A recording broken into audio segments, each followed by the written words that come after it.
আসসালামু আলাইকুম রহমতুল্লাহি ওবরকাতুহ।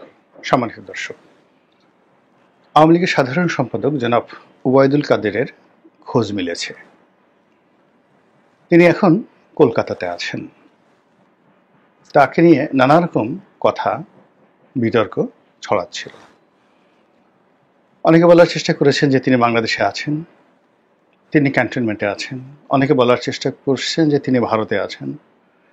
কেউ তাকে আগরতলাতে, কেউ তাকে শিলিগুড়িতে, অনেকে তাকে দিল্লিতে, অনেকে তাকে কলকাতাতে দেখেছেন বলে মন্তব্য করেছেন। কেউ কেউ বলার চেষ্টা করেছেন তিনি অসুস্থ, আবার অনেকে বলার চেষ্টা করেছেন যে তিনি কলকাতাতে একবার বের হয়েছিলেন এবং আওয়ামী লীগের নেতাকর্মীদের দ্বারা তিনি শারীরিকভাবে লাঞ্ছিত হয়েছেন, অপমানিত হয়েছেন। এরপর তিনি অন্তর্ধানে বা আত্মগোপনে চলে গেছেন। এই গত কয়েকদিন আগে তার সম্পর্কে যে বক্তব্য, সেটি হলো যে তিনি বিদেশের একটি হাসপাতালে, সম্ভবত সিঙ্গাপুরে বা ব্যাংককে, সেখানে গিয়ে তিনি মারা গেছেন। এরকম যখন তাকে নিয়ে আলাপ হচ্ছিল, আলোচনা হচ্ছিল, ঠিক সেই সময়টাতে তিনি ভারতের একটি পত্রিকার সঙ্গে সাক্ষাৎকার দিয়েছেন, অডিও সাক্ষাৎকার। এখানে তিনি সুদীর্ঘ সময় ধরে অত্যন্ত ধীর এবং স্থিরভাবে কথা বলেছেন। তার কণ্ঠস্বর ছিল বেশ ঝাঁঝালো। তিনি তার যে বক্তব্য, সেই বক্তব্যের মাধ্যমে যে দৃঢ়তা দেখিয়েছেন, পরিকল্পনা দেখিয়েছেন এবং খুবই, যাকে বলা হয় ক্যালকুলেটিভ ওয়েতে, আকর্ষণীয় ভাষায় কথা বলেছেন, যে ধরনের কথাবার্তা হয়তো সেই 1/11-এর আগে, 1/11-এর আগে তিনি যখন গ্রেপ্তার হননি, ঠিক সেই সময়টিতে তার যে বক্তব্য ছিল, ঠিক ওইরকম সুন্দর করে তিনি সেই বক্তব্য দিয়েছেন। পরবর্তীতে তিনি যখন এমপি হলেন, মন্ত্রী হলেন, তার কথার মধ্যে একটা আয়েশি ভাব চলে এলো। তিনি টেনে টেনে কথা বলা শুরু করলেন। তার যে কাব্যিক ঢং, ছাত্র জীবনে তিনি যেভাবে কথাবার্তা বলতেন, ওটার একটা বিকৃত রূপ তার ক্ষমতার সময় আমরা দেখেছি। ফলে 2009 থেকে বলতে গেলে সেই 2025 সন পর্যন্ত তার কথাগুলো, বক্তব্যগুলো একেবারে বিরক্তিকর এবং অনেকের নিকট রং তামাশা, হাস্যরসের সৃষ্টি করত। এবং তিনি যেভাবে কথাবার্তা বলতেন, না ডানে না বামে, তিনি দলের পক্ষে কথা বলছেন না বিপক্ষে কথা বলছেন, তিনি কি দলকে নেতৃত্ব দিচ্ছেন নাকি দলকে ডুবাচ্ছেন, তার বক্তব্যে বোঝা যেত না। এবং তার আচরণ, কথাবার্তা প্রায় ভাইরাল হতো এবং তাকে নিয়ে যে সকল নেতিবাচক কথাবার্তা প্রচারিত হতো, সেটি ছিল যে তিনি কাউয়া কাদের, তাকে কাকের সঙ্গে তুলনা করা হতো। এর কারণ হলো একবার তিনি বলেছিলেন যে আওয়ামী লীগের মধ্যে অনেক কাউয়া ঢুকে গেছে, তারপরে হাইব্রিড মুরগি ঢুকে গেছে। তো কথাটা খুব নির্মম ছিল, বাস্তব ছিল এবং তিনি যাদেরকে ইন্ডিকেট করেছেন, তো এটা আওয়ামী লীগের নেতাকর্মীদের আসলে মাথায় করে নেওয়া উচিত ছিল। কিন্তু বাস্তবতা হলো যে ওই সময়টিতে আওয়ামী লীগ যেভাবে জনপ্রিয়তা হারিয়ে ফেলেছিল এবং জনাব ওবায়দুল কাদেরও তার ব্যক্তিগত জনপ্রিয়তা হারিয়ে ফেলেছিলেন। এর ফলে কি হলো, তিনি একটা ভালো কথা বললেন, সেই ভালো কথাটা তার উপরে মন্দরূপে আরোপ করা হলো এবং তাকে এরপর থেকে সবাই আসলে কাউয়া কাদের বলে ডাকাডাকি করত। বিষয়টা আমার জন্য খুব বিব্রতকর ছিল। এর কারণ হলো অলমোস্ট 2014 সন পর্যন্ত, না 16 সন পর্যন্ত তার সঙ্গে আমার একটা যোগাযোগ ছিল এবং নিঃসন্দেহে একটা ভালো সম্পর্ক ছিল। 2001 থেকে একেবারে 2014 পর্যন্ত নিবিড় একটা সম্পর্ক ছিল। তো এই জন্য তার এই দুরবস্থা দেখে আমার খুব কষ্ট লাগতো। আর যখন আমি ছাত্র ছিলাম, সেই ছাত্র জীবন থেকে কর্মজীবন পর্যন্ত, আপনি সেটা 80-র দশক থেকে 2001 সন পর্যন্ত ধরেন, এই সময়টিতে তিনি মূলত আমার নেতা হিসেবেই ছিলেন এবং একজন কর্মীর সঙ্গে একটা নেতার যে সম্পর্ক থাকে, ওবায়দুল কাদেরকে কেন্দ্র করে আমাদের সেই ধরনের সম্পর্ক ছিল। তিনি ছিলেন সহজ সরল, ঝামেলায় জড়াতেন না, কারো উপকার করতে পারলে করতেন, কিন্তু কাউকে ক্ষতি করতেন না। এটা আমি বলছি একেবারে সেই 2014 সন পর্যন্ত।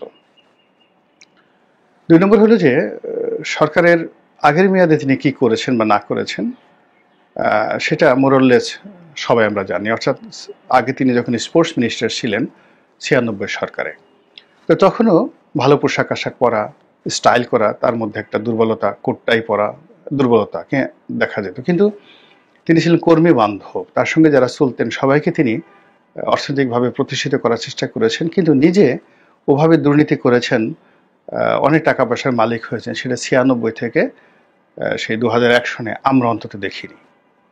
তিনি একটা বাসাতে থাকতেন, খুবই ছোট একটা বাসাতে থাকতেন, 1400 বা 1500 স্কোয়ার ফিটের, সেটা এলো সেগুনবাগিচাতে, মন্ত্রী থাকার পরেও। আমার অফিসে অনেকবার এসেছেন এবং তার অভাব এমন পর্যায়ে ছিল 2001 সনের পরে যে কখনো কখনো 5,000 10,000 টাকাও তার প্রয়োজন হয়ে পড়ত। 1/11-এর সময় তার অর্থনৈতিক দুরবস্থা এমন পর্যায়ে পৌঁছেছিল যে উকিলকে যে তিনি 5,000 10,000 টাকা দিবেন এই অবস্থাও তার ছিল না। নেতাকর্মীরা তাকে দিত, খুশি মনে দিত সবাই, এবং তিনি জোরাজুরি করে নয়। দলের যুগ্ম সাধারণ সম্পাদক ছিলেন, শেখ হাসিনার খুব ঘনিষ্ঠজন ছিলেন। কোথাও যাওয়া দরকার, দলের কোন কর্মীর একটা ভালো গাড়ি দরকার, তো না, তার দুর্বলতা ছিল তিনি একটা ভালো গাড়িতে চড়তে পছন্দ করতেন। আর কেউ যদি তাকে ভালো একটা শার্ট দিত, প্যান্ট দিত, একটা টাই দিত, ভীষণ রকম খুশি হতেন। এইভাবে কিন্তু তিনি 2001 সন থেকে একেবারে 1/11-এর গ্রেপ্তার হওয়ার আগ পর্যন্ত একটা স্বাভাবিক জীবনযাপন করেছেন। তাকে কেন্দ্র করে যদিও তিনি যুগ্ম সাধারণ সম্পাদক ছিলেন, কিন্তু সাধারণ সম্পাদক যিনি ছিলেন আব্দুল জলিল সাহেব, তার সঙ্গে তার সম্পর্কের কোনো ঘাটতি ছিল না, খুব ভালো সম্পর্ক ছিল এবং দুজন হরিহর আত্মার মতো ঘুরে বেড়াতেন। তার সঙ্গে সাবির হোসেন চৌধুরীর খুব ভালো সম্পর্ক ছিল, যিনি 2001 থেকে একেবারে 2009 পর্যন্ত শেখ হাসিনার খুবই ঘনিষ্ঠ ব্যক্তি ছিলেন। তার সঙ্গে সৈয়দ আশরাফেরও ভালো সম্পর্ক ছিল, তার সঙ্গে সৈয়দ আবুল হোসেনের ভালো সম্পর্ক ছিল, তার সঙ্গে সবারই ভালো সম্পর্ক ছিল। শেখ হেলালেরও ভালো সম্পর্ক ছিল। শেখ সেলিম, যার পত্রিকায় তিনি চাকরি করতেন, তার সঙ্গে ভালো সম্পর্ক ছিল। তিনি বলতে গেলে একজন বন্ধুবৎসল ব্যক্তি ছিলেন। পরবর্তীতে যখন সৈয়দ আশরাফ সাহেব সাধারণ সম্পাদক হয় এবং তার নাম বারবার আসতে থাকে যে ওবায়দুল কাদের তার প্রতিদ্বন্দ্বী, বিশেষ করে তিনি যখন যোগাযোগ মন্ত্রী হলেন, তখন থেকে সৈয়দ আশরাফের সঙ্গে তার একটা মনস্তাত্ত্বিক দূরত্ব তৈরি হয়। কিন্তু এটা অসামাজিক ছিল না এবং এটা হানাহানি বা মারামারি কাটাকাটি পর্যায়ে ছিল না। তিনি একেবারেই ভদ্রলোক একজন মানুষ ছিলেন। তো তিনি খালিল জিবরানের কবিতা পড়তেন, সারাক্ষণ বই নিয়ে ব্যস্ত থাকতেন এবং আমাদের সঙ্গে যাদের ভালো সম্পর্ক ছিল, আমরা যারা তরুণ সংসদ সদস্য, তার মধ্যে আমার সাথে ভালো সম্পর্ক ছিল। অন্য কারোর সঙ্গে তিনি মিশতেন না। এমপিদের মধ্যে অন্য যারা ছিলেন তরুণ, তাদের কারোর সঙ্গে ওনার আসলে ওরকম ঘরোয়া সম্পর্ক ছিল, কিন্তু আমার সঙ্গে সে 2009 থেকে 14 পর্যন্ত নির্ধারণ সম্পর্ক ছিল। তার দুঃখের কথা বলতেন, তার রুমে দাওয়াত করতেন, কথাবার্তা বলতেন এবং আলাপ আলোচনা করতেন সাহিত্য নিয়ে, কবিতা নিয়ে, সাহিত্য নিয়ে, এবং কোন পৃষ্ঠা পড়েছেন আর আমি টকশোতে কি বলি, তারপরে শেষে আমি পত্রপত্রিকায় কি লেখালেখি করি, তিনি সেগুলো পড়েন, তার স্ত্রী আমার এসে লেখা পড়ে, এগুলো তিনি আমাকে শোনাতেন। আর আসার সময় বলতেন যে তোমার কথাবার্তা তো নেত্রী শুনে, নেত্রী আমাকে নিজে বলেছে যে রনির টকশো আমি দেখি, তো তুমি মাঝে মধ্যে আমার কথা একটু বলিও। মানে ওনার ঠিক এরকম ভাষা ছিল, আমার কথা একটু বলিও, মানে টকশোতে বলিও। এই আবার তাহলে আমি বললাম যে কি বলবো, আপনি কি মন্ত্রী হতে চান? তখন আবুল হোসেন সাহেব মন্ত্রী। না না না না, আমি মন্ত্রী হতে চাই না। তাহলে আপনি কি হতে চান? আপনি কি দলের সাধারণ সম্পাদক হতে চান? না না না না না, আমি কিচ্ছু হতে চাই না, কিছু হতে চাই না, তুমি এমনি বলিও, আমার কথা একটু বলিও আর কি, এই যা।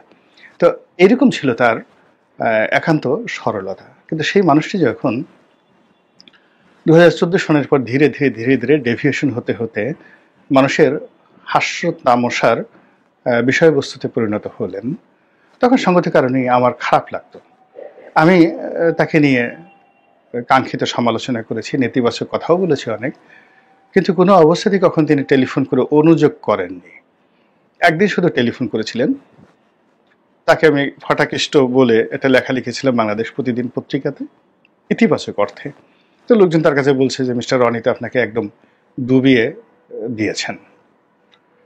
তো সেই সময়টিতে আমাকে ফোন করলেন যে রনি, তোমাকে আমি এত ভালোবাসি, তুমি আমাকে ফাটাকেষ্ট বলেছ।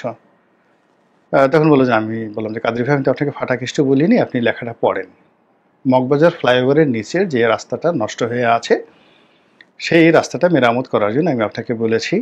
পুরো সেই কাকরাইল থেকে মালিবাগ, মালিবাগ থেকে রামপুরা, তারপরে শেষে এখানে বেইলি রোড থেকে একেবারে মগবাজার হয়ে তেজগাঁ পর্যন্ত পুরো এলাকায় মানুষ চলতে ফিরতে পারে না। তো উনি বললেন যে দেখো, এটা তো আমার অধীন না, এটা হলো এলজিডির আন্ডারে, সৈয়দ আশরাফের আন্ডারে, আমি তো যোগাযোগ মন্ত্রী। তা আমরা যে ভাই আপনি একটু যান, সেখানে গিয়ে একটা ঘোরাফেরা দেন, কথাবার্তা বলেন, কন্ট্রাক্টরকে, আপনি দলের সাধারণ সম্পাদক, কন্ট্রাক্টরকে বলেন কাজটা করে দেওয়ার জন্য। এবং উনি সেই কাজটি করলেন এবং এরপর 1 সপ্তাহের মধ্যে কিন্তু কন্ট্রাক্টর সেই কাজটা একটা চলনসই করে দিয়েছিল। এই হলো ওনার সঙ্গে আমার এমপিগিরি আমার চলে যাওয়ার পর 2015 বা 16 সালে সর্বশেষ কথা। এরপর আর ওনার সঙ্গে আমার কখনো কথা হয়নি। আর পার্লামেন্টে একদিন মানে সেই তাকে যেটা বলা হয় যে যখন আমি তাকে নিয়ে একদিন সমালোচনা করেছিলাম, তিনি তখন মন্ত্রী, তিনি দূর থেকে খুব রাগ হয়ে গেল, এই রনি তুমি আমাকে এটা বলছো। তা আমিও বললাম, রাগ হয়ে বললাম যে কি বলছি আপনার কাছে। তো তিনি চুপ হয়ে গেলেন, বলে যে আসলে আমি কি বলেছে জানি না, তবে তুফাইল ভাই বললো যে তুমি নাকি আমাকে ডুবিয়ে ফেলছো। তা আমি বললাম তুফাইল ভাইয়ের কথায় আপনি উত্তেজিত হয়ে গেলেন। আমি এবার তুফাইল ভাইকে জিজ্ঞেস করলাম, তুফাইল ভাই আপনি এই কথা বলছেন কেন? আমি তো ওর সাথে দুষ্টামি করছি। তো এরকম ছিল আমাদের সম্পর্ক, মানে পার্লামেন্টে বসে। তো দলের সাধারণ সম্পাদক তখনও তিনি হননি, কিন্তু যোগাযোগ মন্ত্রী। তো তিনি আমাকে এসে মানে একদম আমার টেবিলের সামনে, আমি যেখানে বসি পার্লামেন্টে, সেখানে এসে রেগে মেগে অস্থির দূর থেকে, মানে একটা শিশুর মতো, হ্যাঁ তোমাকে এত ভালোবাসি, তুমি আমাকে ভয়ে গালাগালি করছো। আমি আবার বললাম যে না। তো বলে যে আমি যখন রাগ হয়ে গেলাম, সে তখন আবার স্থমিত হয়ে গেলেন, বলে যে আমি তো আসলে দেখি নাই, তো ভাবলাই আমাকে বলছে। তো এইরকম তার সম্পর্ক। তো সেই মানুষটি ডেভিয়েশন হয়েছে, তার বিরুদ্ধে দুর্নীতির অভিযোগ আসছে, তার ভাইয়ের সঙ্গে তার গণ্ডগোল, নোয়াখালীতে তিনি এলোমেলো আচরণ করছেন, ফেনীতে তিনি গ্রুপিং করছেন, একবার একরামের সাথে তিনি গণ্ডগোল করছেন, একবার সেই নিজাম হাজারির সাথে তার বন্ধুত্ব হচ্ছে, এরকম নানা রকম স্ক্যান্ডাল।